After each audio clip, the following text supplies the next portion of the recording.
Hello guys, तो कैसे आप सब लोग। मिथिकल टेलवर्स में आप सभी का स्वागत है। तो दोस्तों, आज के वीडियो में अपने बात करने वाले हैं a knight of the seven kingdom book के चैप्टर 7 के बारे में। और यह हेज नाइट बुक का लास्ट चैप्टर है। और इस वीडियो में अपने देखेंगे कि डंक किस तरह से ट्रायल बाय कॉम्बैट का सामना करता है और किस टारगेरियन की मौत हो जाती है। जिन भी दोस्तों को गेम ऑफ थ्रोन से रिलेटेड बुक पढ़ना है तो वो मेरा टेलीग्राम चैनल ज्वाइन कर ले। वहां पर मैंने बुक की पीडीएफ अपलोड कर दी है, लिंक इन द डिस्क्रिप्शन। मेरी एक छोटी सी रिक्वेस्ट है, अगर ये वीडियो आपको पसंद आए तो इस वीडियो को लाइक, शेयर और सब्सक्राइब करना ना भूलिए। तो नव वर्ष की हार्दिक शुभकामनाओं के साथ इस वीडियो को शुरू करते हैं।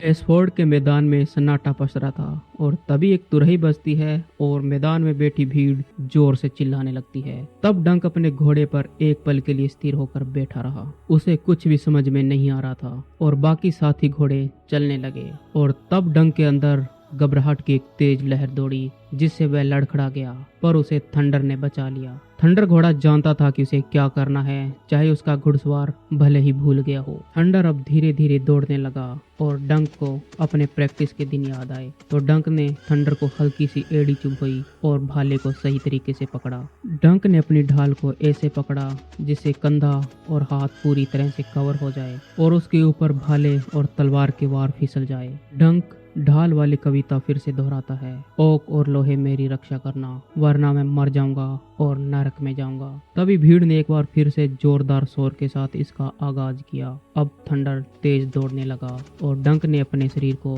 घोड़े की रफ्तार का हिस्सा बनने दिया और कहता है, मैं थंडर हूँ और थंडर ही मैं हूँ। हम दोनों एक ही जानवर है, एक दूसरे से जुड़े हुए। डंक अब अपने हेलमेट के अंदर हवा को गर्म महसूस कर रहा था जिससे उसे सांस लेने में दिक्कत हो रही थी। टूर्नामेंट की दौड़ थोड़ी अलग तरीके की होती है। उसमें लकड़ी के बैरिकेड्स लगे होते हैं जिससे एक योद्धा बाधा के एक ओर से तो दूसरा योद्धा बाधा के दूसरी तरफ से लड़ते हैं, जिसमें भाला टूटने की संभावना रहती है। लेकिन आज का खेल बहुत ज्यादा खतरनाक था क्योंकि आज के खेल में बीच की बाधा नहीं थी, इसलिए दोनों तरफ के घोड़े सीधे आमने सामने दौड़े।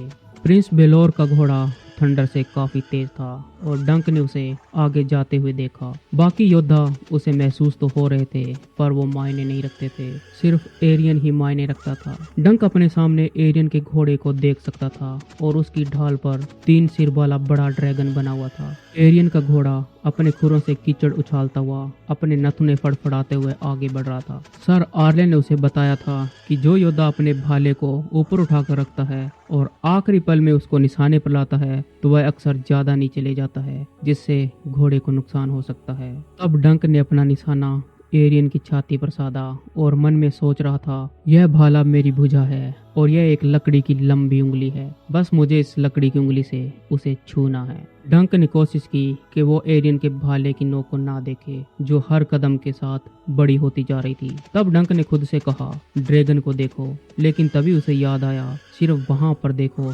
जहां पर वार करना है। पर तब तक देर हो चुकी थी और उसका भाला एरियन की ढाल पर जाके टकराया और भाला टूटने की आवाज आई। और इस आवाज के साथ डंक ने महसूस किया कि थंडर बुरी तरह से कांप उठा है, क्योंकि अगले ही पल एरियन का घोड़ा थंडर के साथ जोर से टकरा गया। डंक का भाला हाथ से छूट गया और थंडर कीचड़ में एक तरफ फिसल गया। तब डंक जोर से बोलता है, उठो थंडर, और फिर थंडर अपने आप को संभालते हुए आगे बढ़ने लगा। और तभी डंक को अचानक फंसलियों के नीचे तेज दर्द महसूस हुआ। एरियन अपने भाला डंक के अंदर घुसा दिया था और भाले का 3 फुट टूटा हुआ हिस्सा अब भी उसके शरीर में था। डंक ने बाएं हाथ से उसे पकड़ा और एक ही झटके में बाहर निकाल दिया। खून बहने लगा। डंक को अब दुनिया घूमती सी लग रही थी और उसकी आंखों के आगे एकदम से अंधेरा और धुंधलापन छा गया और वह लगभग गिर ही पड़ा था, पर किसी तरह से अपने आप को संभाल लेता है। उसे दूर से लोग उसका नाम पुकारते सुनाई दे रहे थे। उसकी सुंदर ढाल अब टूट चुकी थी और डंक ने ढाल को एक तरफ फेंक दिया और अपनी तलवार निकाली, पर दर्द इतना था कि वह तलवार को सही से नहीं चला पा रहा था। डंक ने थंडर को घुमाते हुए मैदान में देखने की कोशिश की कि बाकी योद्धा क्या कर रहे हैं। तब वो देखता है कि सर हम्फ्री हार्डिंग घायल होकर घोड़े की गर्दन से लिपटा हुआ है और दूसरा हम्फ्री खून से लथपथ होकर कीचड़ में बेहोश पड़ा है और उसकी कमर में भाला घुसा हुआ है। तो वहीं दूसरी ओर प्रिंस वेलार ने एक किंग्स गार्ड को घोड़े से गिरा दिया दूसरा किंग्स गार्ड पहले से ही गिर चुका था और प्रिंस मेकार भी अब अपने घोड़े से नीचे था और तीसरा किंग्स गार्ड किसी तरह से सर रॉबिंग रेसलिंग से बचने की कोशिश कर रहा था। तब डंक देखता है कि एरियन कहाँ है और तभी पीछे से घोड़े के खुरों की तेज आवाज आई। डंक ने पीछे मुड़कर देखा तो एरियन का घोड़ा पूरी रफ्तार के साथ थंडर के साथ आ टकराया और थंडर बुरी तरह से चीख उठा।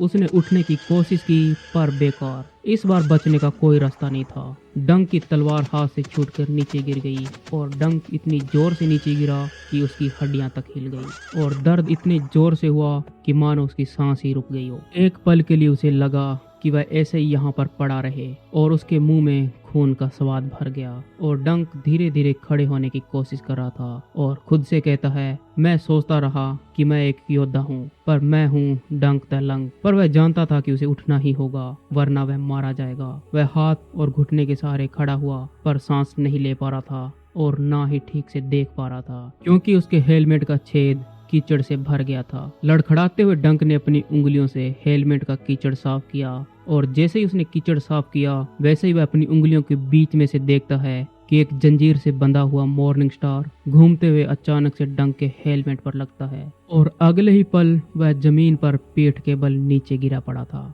डंक के नीचे गिरने से उसके हेलमेट का सारा कीचड़ नीचे गिर गया लेकिन अब उसकी एक आंख खून से भरी हुई थी और एक आंख से ऊपर आसमान को देख रहा था और वह दर्द के मारे बुरी तरह से तड़प रहा था और कहने लगा, उसने मेरा सिर फोड़ दिया, मैं मर रहा हूँ और मेरे साथ और भी लोग मरेंगे, रेमन, प्रिंस वेलार और बाकी सब। मैंने उन्हें निराश कर दिया। मैं कोई चैंपियन नहीं हूँ, मैं तो ठीक से हेज नाइट भी नहीं हूँ। तब उसे प्रिंस डेरोन की सेखी याद आई। उससे बढ़कर कोई कीचड़ में नहीं पड़ा रह सकता। पर उसने कभी डंक द लंग को नहीं देखा है ना, लेकिन ये शर्म दर्द से भारी है। और तभी डंक ने अपने ऊपर एरियन को देखा और एरियन जोर जोर से हंस रहा था और कह रहा था, क्या तुम मर चुके हो सर? मुझसे दया की भीख मांगो और अपना गुनाह कबूल करो, तब शायद मैं तुम्हारा एक हाथ और एक पैर ही लूं और हाँ, तुम्हारा वो दांत। पर कुछ दांतों से क्या फर्क पड़ता है? तुम्हारे जैसे आदमी तो मटर का दलिया खाकर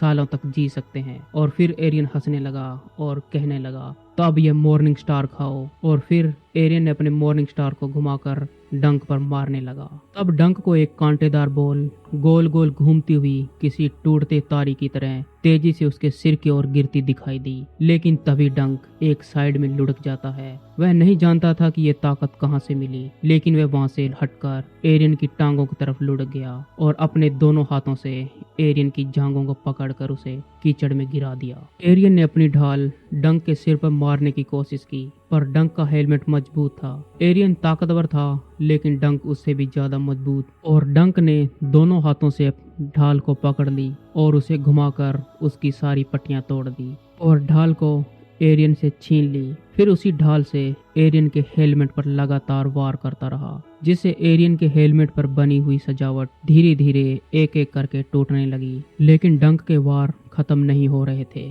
और अंत में एरियन ने अपने मॉर्निंग स्टार गदा को छोड़ दिया और अपने कमर पर बंधी हुई खंजर को पकड़ने की कोशिश की और उसको म्यान से बाहर निकाल लिया। लेकिन डंक ने उसके हाथ पर वार कर दिया और खंजर जमीन में दूर जाके गिर गया। Arryn Ser Duncan the Tall को तो कुश्ती में हरा सकता था, लेकिन फ्लिया बॉटम के डंक को नहीं। सर आर्ले ने उसे भाला युद्ध और तलवारबाजी सिखाई थी, लेकिन इस तरह की लड़ाई वह पहले से ही फ्लिया बॉटम के शराब खानों के पीछे अंधेरी गलियों में सीख चुका था। डंक ने अब टूटी हुई ढाल को दूर फेंक दिया और एरियन के हेलमेट का वाइजर ऊपर खींच लिया और अब एरियन ने संघर्ष करना बंद कर दिया और उसकी अपनी बैंगनी आंखें सूजी हुई और डर से भरी हुई महसूस हो रही थी। डंक को एक पल के लिए इतना गुस्सा आया कि उसकी एक आंख पकड़कर अंगूर की तरह कुचल दे, पर यह वीरतापूर्ण काम नहीं था। तब डंक जोर से बोलता है कि आत्मसमर्पण करो। तब एरियन धीमी आवाज में कहता है, मैं आत्मसमर्पण करता हूँ और मैं हार मानता हूँ। तब डंक ने अपने पलकें झपकाते हुए देखा और उसे एक पल के लिए यकीन भी नहीं हुआ कि उसके कानों ने ये क्या सुना है और मन में सोचने लगा, क्या अब सब कुछ खत्म हो गया? तब डंक ने धीरे धीरे इधर उधर देखा। तब उसने प्रिंस मेकार को हाथ में मॉर्निंग स्टार लिए हुए अपने बेटे के पास पहुंचने की कोशिश करते हुए देखा, लेकिन विलोर द ब्रेक्सपियर उसे रोके हुए थे। डंक लड़खड़ाता हुआ खड़ा हुआ और एरियन को भी खींचकर उठाया। हेलमेट की डोरियां तोड़कर उसे उतार फेंका, और जैसे ही हेलमेट उतार कर फेंकता है, डंक अपने चारों ओर की आवाजें सुन सकता था और सब कुछ देख सकता था। तब डंक भीड़ का शोर, गालियां और एक घोड़े की चीख सुनता है, जबकि दूसरा घोड़ा बिना घुड़सवार के मैदान में दौड़ रहा था। हर जगह तलवारों के टकराने की आवाजें गूंज रही थी। रेमन और उसका भाई स्टेफन आमने सामने लड़ रहे थे। दोनों की ढाल चकनाचूर हो गई थी और उनकी ढाल पर बने हरा और लाल सेब दोनों लकड़ियों के ढेर बन चुके थे। और वहीं दूसरी ओर एक किंग्स गार्ड दूसरे घायल किंग्स गार्ड को उठाकर मैदान के बाहर लेके जा रहा था, और तीसरा किंग्स गार्ड नीचे गिरा हुआ था। लोफिंग स्ट्रॉम और प्रिंस वेलोर मिलकर प्रिंस मेकार से लड़ रहे थे। गदा, कुल्हाड़ी और लंबी तलवारें एक दूसरे से टकरा रही थी। मेकार को हर एक वार के बदले 3 वार मिल रहे थे, और डंक समझ गया था कि यह सब कुछ जल्दी खत्म हो जाएगा। मुझे इसे यहीं पर खत्म करना होगा, इससे पहले कि हम में से कोई मारा जाए। और तभी प्रिंस एरियन ने अचानक से अपनी गदा मॉर्निंग स्टार उठा ली थी, लेकिन डंक ने एरियन की पीठ पर लात मारी और एरियन को मुंह के बल गिरा दिया, और फिर उसका पैर पकड़कर मैदान में घसीटता हुआ लॉर्ड एस्फोर्ड के मंच पर पहुंच जाता है। और अब प्रिंस एरियन पूरी तरह से कीचड़ में भीग गया। डंक ने एरियन को खड़ा किया और उसे झंकोर दिया, जिससे कुछ कीचड़ उछलकर लॉर्ड एस्फोर्ड और उनकी बेटी पर भी गिर जाता है। और डंक जोर से बोलता है कि इन्हें बताओ कि तुमने हार मान ली है। तब एरियन अपने मुंह से घास, मिट्टी और कीचड़ थूकते हुए बोलता है, मैं अपना आरोप वापस लेता हूँ, मैं हार मानता हूँ। ये सुनने के बाद डंक यह नहीं कह सका कि वह अपने पैरों से चलकर गया था या फिर उसकी किसी ने मदद की थी, पर डंक को हर जगह दर्द महसूस हो रहा था। वह मन में सोच रहा था, क्या अब वह सचमुच का एक चैंपियन है या फिर एक योद्धा। अब एग और स्टीलीपेट वहां पर आ जाते हैं और डंक का कवच और हेलमेट उतारने में मदद करते हैं। डंक इतना स्तब्ध और चकराया हुआ था कि उसे नहीं पता था कि आसपास में कौन कौन है। डंक बस इतना जानता था कि स्टीलीपेट शिकायत कर रहा है और वह कह रहा है, देखो तुमने मेरे कवच का क्या हाल किया है, पूरा का पूरा धस गया है, टूटा फूटा है और इसमें बहुत सारी खरोच आई है। और तब डंक अपने दोस्त रेमन का हाथ पकड़कर जल्दी से कहता है कि बाकी सब लोग कैसे हैं, उनके क्या हाल है, क्या कोई मरा है। तब रेमन कहता है, डोनेल ऑफ डस्कंडेल ने हम्फ्री बीसबरी को पहले ही टक्कर में मार डाला। सर हम्फ्री हार्डिंग भी बुरी तरह से घायल है और बाकियों को तो बस मामूली चोटें आई हैं और खून से लथपथ है, बस तुमको छोड़कर। तब डंक बोलता है कि जो आरोप लगाने वाले थे उनका क्या हुआ। तब रेमन कहता है, Kings guard sir William wild को बेहोशी की हालत में मैदान से बाहर ले गए और मुझे लगता है कि मैंने अपने भाई स्टेफन की कुछ फसलियां तोड़ दी है। और फिर डंक अचानक से बोलता है कि प्रिंस डेरोन वो कैसा है, क्या वह सच में बच गया। तब रेमन कहता है, जब सर रॉबिंग रिसलिंग ने उसे घोड़े से गिराया तो वह मैदान पर गिरा पड़ा रहा, शायद उसका एक पैर टूट गया है और उसका अपना घोड़ा भागते हुए उसी पर चढ़ गया। अब सिर चकराए हुए और दर्द में डूबे हुए डंक ने राहत की सांस ली और कहने लगा, तो उसका सपना गलत था, मरा हुआ ड्रैगन। जब तक कि एरियन ना मारा गया हो, पर वैसे वो मरा तो नहीं है ना। तब एग कहता है कि नहीं, वो नहीं मरा, आपने उसे छोड़ दिया, आपको याद नहीं है। तब डंक कहता है, मुझे लड़ाई की यादें धुंधली और उलझी हुई सी लग रही है और एक पल मुझे नशे जैसे लगता है और अगले ही पल इतना दर्द होता है कि मानो मैं मरने वाला हूँ। और अब डंक को पीठ के बल लेटा दिया गया है और बाकी लोग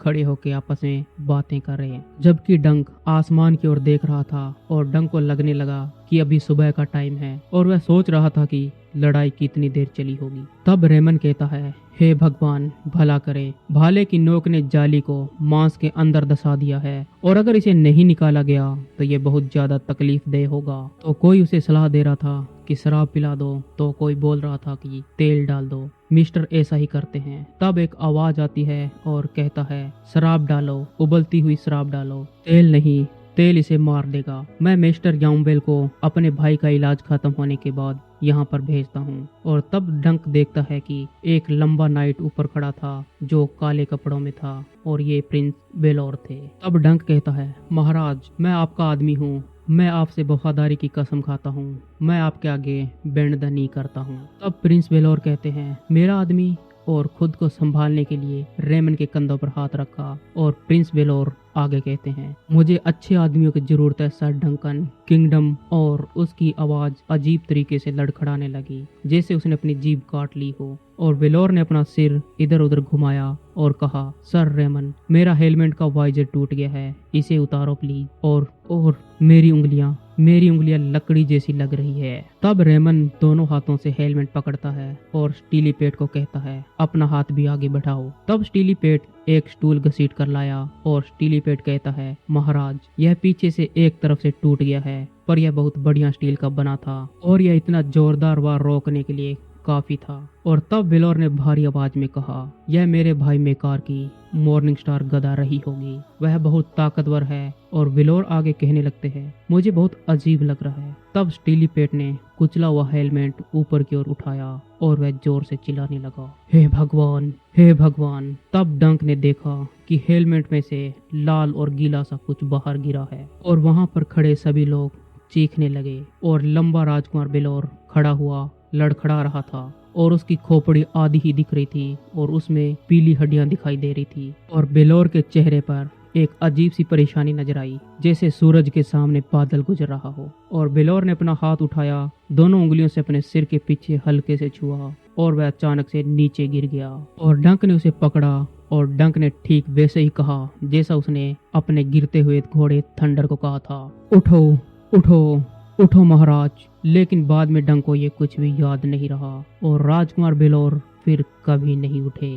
Prince Baelor Targaryen, prince of Dragonstone, hand of the king, protector of the kingdom, iron throne के उत्तराधिकारी, कोकल्सवेंट नदी के किनारे बसे एसवर्ड कैसल के आंगन में चिता स्थल पर अग्नि में विलीन हो रहे थे। टारगेरियन ड्रैगन का खून थे और उनका अंत हमेशा आग में लिखा जाता है। प्रिंस बेलोर अपने समय के सबसे महान योद्धा थे। डंक जब राजकुमार बेलोर की चिता के पास से गुजरा तो राजकुमार बेलोर ने काले रंग का कुर्ता पहना था और उसके ऊपर 3 सिर वाला ड्रैगन बना हुआ था और उसकी गर्दन में सोने की जंजीर, म्यान में रखी तलवार और एक पतला सुनहरा हेलमेट रखा था जिसका वाइजर खुला था ताकि लोग उसका चेहरा देख सके। यंग प्रिंस वलार अपने पिता की चिता के पास खड़ा था। वह अपने पिता से छोटा, पतला और ज्यादा सुंदर था और उसकी नाक भी नहीं टूटी हुई थी और वलार के बाल भूरे थे और उसमें से एक सिल्वर कलर की लट थी। उसे देखकर डंक को एरियन की याद आई, पर डंक ने सोचा यह ठीक नहीं, क्योंकि एग के बाल भी उतने ही चमकीले हो रहे थे और एग तो अच्छा लड़का है राजकुमार होते हुए भी। और जब डंक ने लड़खड़ाती आवाज में अपनी संवेदना व्यक्त की और उसको धन्यवाद दिया, तब यंग प्रिंस वलार ने कहा, मेरे पिता सिर्फ 39 साल के थे और इनमें एक महान राजा बनने की क्षमता थी, एगोन द ड्रैगन के बाद सबसे महान राजा। पर देवता उसे क्यों ले गए और तुम्हें क्यों छोड़ दिया? तुम यहाँ से चले जाओ सर डंकन, बस चले जाओ। तब डंक बिना कुछ कहे एसवर्ड कैसल से बाहर निकलकर जंगल में बने अपने शिविर की ओर लौट जाता है और उसके पास युवा राजकुमार वलार के प्रश्नों का कोई उत्तर नहीं था और ना ही खुद के सवालों का। मिस्टर की उबलती हुई शराब ने अपना काम कर दिया और घाव साफ सुथरे होकर भरने लगे थे। हालांकि सीने के बीच में एक गहरा और झुर्रीदार निशान रह गया और जब डंक को कभी भी उस घाव को देखता तो उसे प्रिंस बेलोर की याद आ जाती। तब वह मन में सोचता, उन्होंने मुझे एक बार तलवार से बचाया था और एक बार अपने शब्दों से। दुनिया वाकई अजीब लगती है जब एक युवा राजकुमार मर जाता है और एक मामूली हेज नाइट बच जाता है। डंक एल्म के पेड़ के नीचे बैठा था और उदासी से अपने पैर को देखता रहा। और कुछ दिन बाद जब 4 शाही सैनिक उसके शिविर में आए तो उसे लगा कि वो उसे मारने आए हैं। डंक इतना थका हुआ था कि वह अपनी तलवार उठाने की भी हिम्मत नहीं जुटा सका, इसलिए वह एल्म के पेड़ से पीठ टिकाकर बैठा रहा और उन सैनिकों का इंतजार करता रहा। तब वे सैनिक आए और कहते हैं, हमारे राजकुमार आपसे अकेले में कुछ बात करना चाहते हैं। तब डंक चौंक कर पहुंचता है, कौन से राजकुमार? तभी एल्म के पेड़ के पीछे से आवाज आई, प्रिंस मेकार टारगेरियन। तब डंक धीरे धीरे उठने की कोशिश करता है और कहता है, आप अब मुझसे क्या चाहते हैं? तब मेकार इशारा करते हैं और वे पहरेदार वहां से चले जाते हैं। मेकार कुछ देर तक डंक को देखता है और फिर तालाब के पास जाकर खड़े हो गए और पानी में अपनी परछाई को देखने लगे और कहने लगे, मैंने एरियन को लाइस भेज दिया है, फ्री सिटी में कुछ साल बिताएगा तो उसमें कुछ सुधार आएगा। डंक कभी भी फ्री सिटी नहीं गया, इसलिए उसे समझ में नहीं आया कि वह क्या कहे, पर उसे खुशी थी कि एरियन 7 किंगडम से चला गया है और उसे उम्मीद थी कि वह वापस ना आए, लेकिन यह बात उसके पिता के सामने नहीं कही जा सकती और वह चुपचाप खड़ा रहा। मेकार अब डंक की ओर मुड़ते हैं और कहते हैं, कुछ लोग कहेंगे कि मैंने अपने भाई की हत्या कर दी, पर ये तो देवता जानते हैं यह झूठ है और मैं मरने तक ये सुनता रहूंगा और मुझे इसमें कोई शक नहीं है कि मेरी ही गदा ने उस पर घातक वार किया था। उस लड़ाई में उनके सामने 3 किंग्स गार्ड थे और किंग्स गार्ड उन पर कभी हमला नहीं करेंगे और ये सब मैंने ही किया। पर अजीब बात तो यह है कि मुझे ये प्रहार याद ही नहीं है जिससे उसकी खोपड़ी टूटी थी। क्या यह दया है या अभिशाप? और मुझे लगता है कि ये दोनों हैं। तब डंक कहता है, मैं कुछ भी नहीं कह सकता महाराज। शायद मुझे मेकार से नफरत करनी चाहिए, लेकिन इसके बजाय मुझे बेलोर द ब्रेक्सपियर से अजीब सा अपनापन महसूस हुआ। वार आपने किया माय लॉर्ड, लेकिन प्रिंस बेलोर द ब्रेक्सपियर की मौत मेरे लिए हुई, इसलिए मैं भी उतना ही जिम्मेदार हूँ जितना कि आप। और मेकार ने ये बात स्वीकार कर ली और कहने लगे, तुम भी तो लोगों के ताना सुनोगे। राजा बूढ़े हैं और जब वो मरेंगे तो यंग प्रिंस वलार अपने पिता की जगह लेगा और आयरन थ्रोन पर बैठेगा। और जब कभी भी राज्य में लड़ाई हारी जाएगी या फसल खराब होगी या कुछ गलत होगा तो मूर्ख लोग यही कहेंगे, अगर वेलोर होता तो ऐसा नहीं होने देता, लेकिन उसे उस हेज नाइट ने मार डाला। डंक को इस बात में सच्चाई नजर आई और डंक ने अपना सिर झुका लिया और मन में सोचने लगा, अगर मैं नहीं लड़ता तो मेरा हाथ काट देते और मेरा पैर भी। और कभी कभी मैं उस पेड़ के नीचे बैठकर अपने पैरों को देखता हूँ तो सोचता हूँ कि क्या मैं अपना एक पैर बचा सकता था? क्या एक पैर की कीमत राजकुमार की जान से ज्यादा थी? और वो दोनों हम्फ्री भी, वे भी अच्छे लोग थे। सर हम्फ्री हार्डिंग तो पिछली रात ही मर गए थे। तब मेकार पूछते हैं, और तुम्हारे पेड़ ने तुम्हें क्या जवाब दिया? तब डंक कहता है, मुझे तो कुछ सुनाई नहीं देता, पर सर आर्लिन हमेशा शाम ढलते ही कहा करते थे कि आने वाला कल क्या लेके आएगा ये किसी को नहीं पता, और इसी तरह से हमें भी नहीं पता। हो सकता है किसी दिन आने वाले कल में मुझे इस पेड़ की ज्यादा जरूरत पड़े, और हो सकता है पूरे राज्य को इस पेड़ की जरूरत पड़े, किसी राजकुमार की जान से भी ज्यादा। तब मेकार कुछ देर तक इस बात को सोचता रहा और फिर कहता है, ऐसा होना बड़ा मुश्किल होगा, क्योंकि राज्य में जितने पेड़ है उतने ही हेज नाइट है और उन सब के पास पैर है। तब डंक कहता है, महाराज अगर आपके पास इससे बेहतर जवाब है तो मैं उसे सुनना चाहूंगा। तब मेकार कहते हैं, हो सकता है कि देवताओं को ऐसा मजाक पसंद हो, या फिर कोई देवता हो ही नहीं। शायद अब इन सब बातों का कोई मतलब नहीं है ना? मैं हाई सेप्टन से पूछता, लेकिन पिछली बार जब उनके पास गया था तो उन्होंने मुझसे कहा था कोई भी इंसान देवताओं की कार्य प्रणाली को नहीं समझ सकता। तब डंक कहता है, शायद उसे कभी पेड़ के नीचे सोकर देखना चाहिए। और कुछ देर चुप्पी के बाद मेकार कहते हैं, मेरा सबसे छोटा बेटा एगोन तुम्हें बहुत पसंद करता है। अब समय आ गया है कि वह एक स्क्वायर बने, लेकिन वो सिर्फ आपका स्क्वायर बनना चाहता है। जैसा कि आपने देखा होगा वह एक जिद्दी लड़का है। क्या तुम उसे रखोगे सर डंकन? तब डंक हकला कर बोलता है, मैं एग को? मेरा मतलब एगोन को? वह अच्छा लड़का है, लेकिन महाराज मैं तो बस एक हेज नाइट हूँ। तब मेकार कहते हैं, यह बदला जा सकता है और कुछ समय बाद एगोन को समरहोल महल में लौटना है। अगर आप चाहो तो वहाँ आपके लिए भी जगह है, और मेरे घराने की नाइट तुम्हें अपनी तलवार सौंपेंगे और तुम्हारी ट्रेनिंग पूरी करेंगे, और उसके बाद एगोन तुम्हारा स्क्वायर बनेगा। और मुझे इसमें कोई शक नहीं है कि सर आर्ले ने तुम्हें जितना सिखा सकते थे सिखाया होगा, लेकिन तुम्हें अभी भी बहुत कुछ सीखना है। तब डंक कहता है, मुझे पता है महाराज। और डंक अपने चारों ओर देखता है और पानी के ऊपर एक ड्रैगन फ्लाई उड़ रही थी, शायद वही पहले वाली होगी। और डंक ने खुद से पूछा कि अब क्या करूं, ड्रैगन फ्लाई या फिर ड्रैगन? और तब डंक कहता है कि मैंने प्रिंस बेलोर के मरने से ठीक पहले मैंने कसम खाई थी कि मैं उनका वफादार रहूंगा। तब मेकार कहते हैं, यह तो बड़ी हिम्मत की बात है, और मेरे भाई बेलोर ने क्या कहा था? तब डंक कहता है कि उन्होंने कहा था कि राज्य को अच्छे लोगों की जरूरत है। और डंक आगे कहता है, मैं आपके बेटे एगोन को स्क्वायर बना लूंगा, लेकिन समर हॉल में नहीं, कम से कम 1 या 2 साल तक तो नहीं। मेरे विचार से उसने काफी किले देख लिए हैं, मैं उसे तभी रखूंगा जब वह मेरे साथ सड़कों पर चलेगा। और डंक ने चेस्टनट की ओर इशारा करते हुए कहा, वह मेरे साथ सवारी करेगा, पुराना लबादा पहनेगा, मेरी तलवार को तेज करेगा, मेरे कवच को साफ रखेगा, और हम सराय और अस्तबलों में सोएंगे, और कभी कभी जरूरत पड़ी तो पेड़ों के नीचे सोएंगे। तब प्रिंस मेकार ने डंक को अविश्वास की नजर से देखा और कहा, क्या इस मुकदमे ने तुम्हारा दिमाग खराब कर दिया सर डंकन? एगोन राज्य का राजकुमार है, ड्रैगन का खून है। राजकुमार गड्ढों में सोने के लिए और नमकीन नमकीन मांस खाने के लिए नहीं बने होते हैं। और मेकार डंक की ओर देखता है और कहता है कि तुम मुझसे क्या बताने से डर रहे हो, जो कहना है साफ साफ कहो सर डंकन। अब डंक थोड़ी देर चुप रहता है और कहता है, मैं शर्त लगा सकता हूँ कि डेरोन भी कभी न कभी गड्ढे और कीचड़ में सोया होगा और एरियन ने जो मांस खाया है वह मोटा, अधपका और खून से भरा रहा होगा। समर हॉल के राजकुमार मेकार टारगेरियन ने फ्लेहा बॉटम के डंक को काफी देर तक देखा और अंत में वह मुड़े और बिना कुछ बोले चले गए। उनके जाने के बाद पानी के ऊपर उड़ती हुई ड्रैगन फ्लाई की हल्की भनभनाहट सुनाई देती रही और अगली सुबह सूरज के निकलते ही वह लड़का एग